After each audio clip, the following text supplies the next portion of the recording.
Yeah, so the planning stuff for Rob that we're going through is basically the same process I would do with anyone.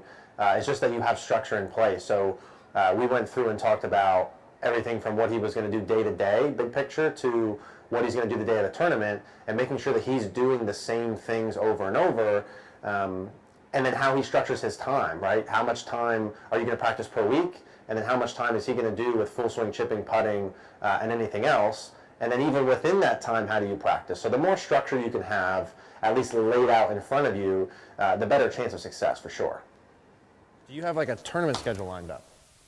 No, I haven't really lined anything up. Well, just Key School. So what kind of tournaments do you want to play in before that? I'm just gonna play in some like minor league golf tour, maybe some golf.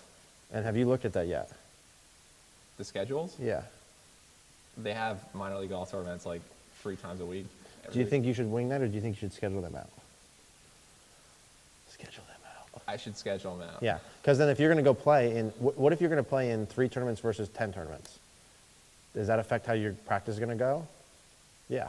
Well, I don't want to play until I feel like I'm ready. See, I think that's wrong. You think I should just go play? Yeah. I think you get ready by playing. Just go play and shoot 74. Shoot 104. Yeah. How bad? What is that going to do? It just costs money to go to an event. Yeah. But then outside of that, that's it. You're not going to get ready by not playing. No, I know, but I like to like wait like a week or two and feel a little bit better. Yeah, I'm not saying that, but I'm saying don't like play in 3 events then go right into Q School. No. I would play in as many events as humanly possible. I'm going to, but I don't want to play my first event until I feel like I can like shoot, I think you could walk out of a plane and shoot even par, regardless. And maybe you shoot 80. And what if you shoot 80? What happens? Good. You played. Like you need to get rounds underneath your belt. I go start drinking. Yeah, that's fine. But like that's what you need to do. You're not going to get through a qualifying thing like that by not putting yourself in that position. No, I know. I know. That's another Rob theme. Well, So I concur. Part number 1 is I would play in as many tournaments as you can. Okay. So like how many do you think is realistic? I would at least like 1 a week. Yeah, that's more realistic. Yeah, at least 1 a week. Okay. Because I think in terms of Q School, that's the best prep you have. Yeah. Competitive tournament. So I would do as many as possible. Minimum 1 per week. Okay. I would say I probably have 40 hours a week to practice. Okay. Split over like, 4 or 5 days maybe. so let's say 5 days. What do you want that 40 hours to look like? 4 days of practice? Let's say it's 40 hours, 5 days a week.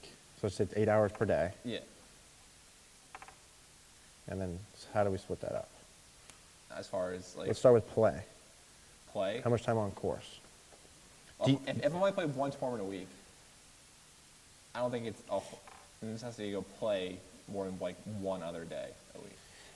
And to me, it's a minimum of a tournament a week. So if you can Yeah. play in a multiple, Yeah, so that's what I'm saying. I don't think it's more than like 1 day of, or more like 18 holes of me playing. do you know where you're going? You don't know where you're going to be and shit yet. You don't have like a course figured out yet. No, you I got to do don't that yet. figure out yet, Okay. but- Because if it's going to be 8 hours a day,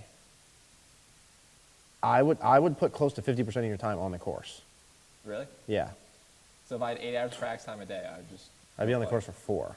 Now that doesn't mean like go play for score for 18 No, every I mean, it's day. like go and, There's different things we could do for you to go play, but like- on course. should I do like worst ball kind of thing? Yeah, and like if you can get money matches, like play with guys on there for money, Yeah. like that. Put yourself in that environment. So I would say 8 hours per day. I would say 4 hours would be on course, and that leaves 4 hours left. Okay. I would do probably an hour of putting, an hour of short game, an hour of full swing, and then maybe like bunker wedges, Okay. like that, as like a general. So like, I should be playing, 50%, I think. okay. Yeah, I think 50%. I don't think that's like universally true across the board, but I think it's a good, like I don't think you're gonna be on the course too much. I think that's silly. So let's say if you're doing 4 hours on the course, and that might be like 2 hours in the morning, putt for a half hour, chip for a half hour, wedge for a half hour, go back on the course for 2 dollars, putt for 30, you know what I mean? Like doesn't have to be 4 hours in a row. Okay. You know what I'm saying? It really depends on what facility you go to and what rights or no. Like JT last year was at Orange Tree maybe or something like that. He got a membership thing, and then it was like unlimited course access, whatever. Yeah. So you go on the course for 3 holes and come back in. Like that would be cool. Some kind of thing like that. Sounds like a lot of walking. Yeah. All right, well, Yeah. cardio's not my thing. Sounds like a lot of walking. Whatever it takes, Rob. All right.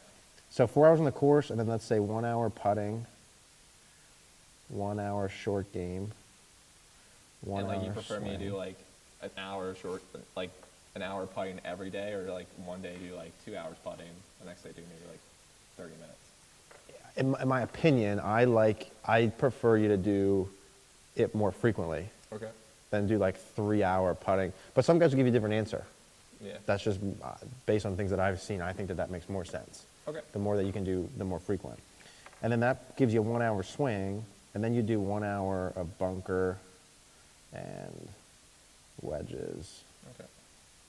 like that. So like 30 minutes of each one of those. Now you might do like, let's say you're breaking this up. If you're doing 1 hour swing of 5 days a week, that's still hitting a bunch of balls. Yeah. Like you could do like mechanics for the first half hour and then do trajectories for the second half hour on day 1. Then do mechanics for the first half hour and do curves for the second half hour on day 2. Then do mechanics for the first half hour, you know what I'm saying? Yeah. Then do driver on day 3. You could split that up like that.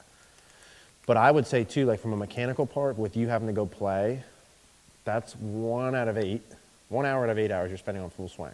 Okay. And I would spend half that time on mechanics. So like 30 minutes out of 8, that's 1/16 of your time per day on Okay. full swing mechanics. I feel like you wouldn't spend that time the same if you were in control. Probably not. Yeah. But I really don't think there's as much bang for your buck with that. Okay. There's much more bang for your buck for me when you go on course. This is what I would do, Okay. like this. Do you want to write like an actual daily thing, or how do you want to do this? I mean, pretty self-explanatory, I guess.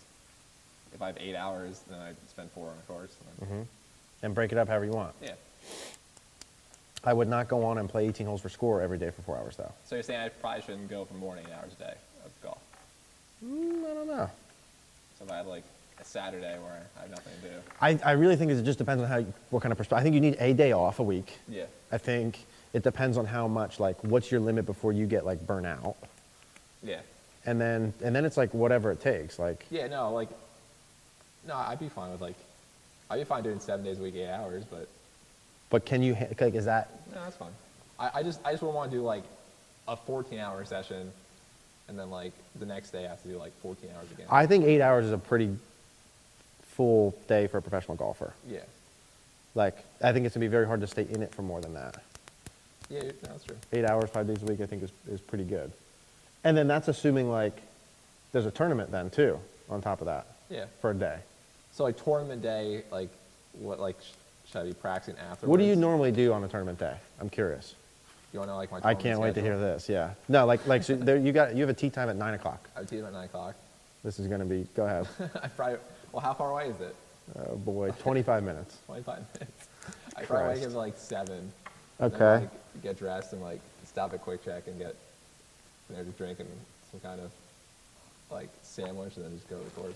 Good. And then, so you get there at what time? I mean, that's all honesty. I mean, like. I don't want you to lie to me. What So- time would you get there normally? 9 o'clock tee time? Like 8.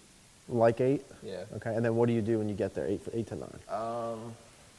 I probably putt. I hit like 10, 15 putts, maybe like 20 chips, and then I go hit balls. Did you do the same thing every time like that?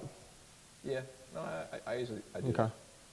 Yeah, to me, I think the more you get into a routine like that, the same things hold true that when you get, like why do you do a putting routine? The same way, like you want to do the same thing with putting over and over again for peak performance, then you do the same thing with tournaments. Like, Yeah. like I think what you eat and drink before you go is important. How much do you eat and drink during the tournament? Like, Yeah, I've gotten better with, but I'm still not great. and you're going to be good or not Yeah. at that just based on how you prepare for it. Yeah.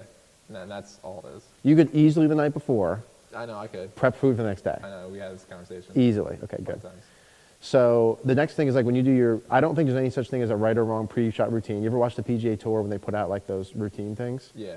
Those guys all do different shit, Yeah. but they do the same shit. Yeah. So whatever you find that works for you, I think is cool. I think with putting, you do a lot of speed control stuff and a lot of making short putts for confidence. Me?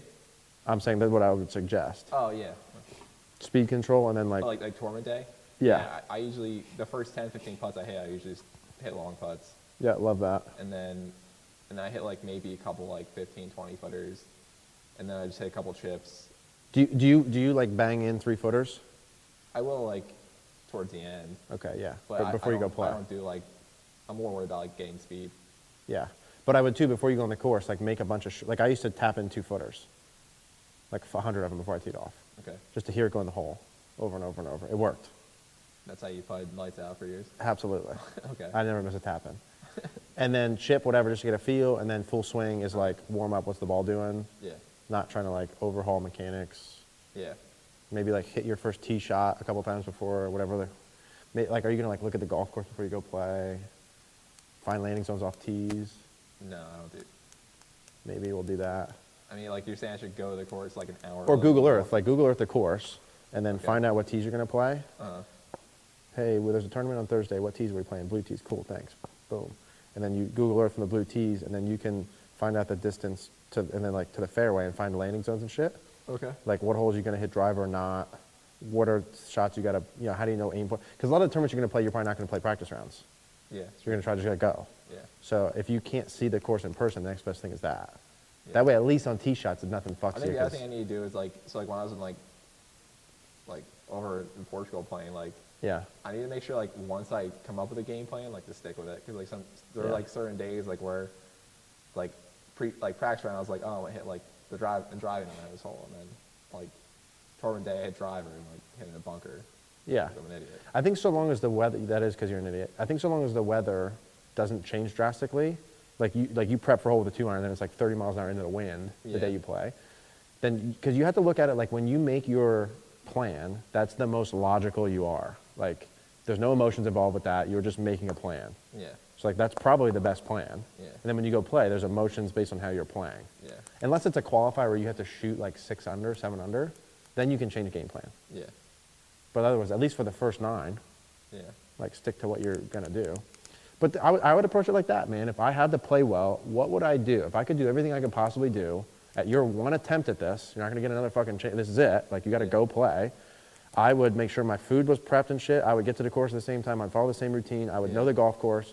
And then if I play bad after all that and I practice for 40 hours good, then I'm cool. Like I can live with that. Okay. But if you, do you agree with that? No, I agree. If you go down there and you play shitty and don't make it because you didn't prep right, that's fucking stupid. No, I know. That's dumb. And that's all stuff you can control. No, I got better. I mean, I was definitely worse before we had. You were this conversation. terrible. I was Yeah. bad, but I've gotten better. Yeah. A little bit. But you can still get better. Yeah, I know. But that's a Rob thing. That's not like there's no one else controlling No, I that. know. I know. But you got to go do it. I know. Okay, you have enough? Let's hit wedges? Okay. Okay.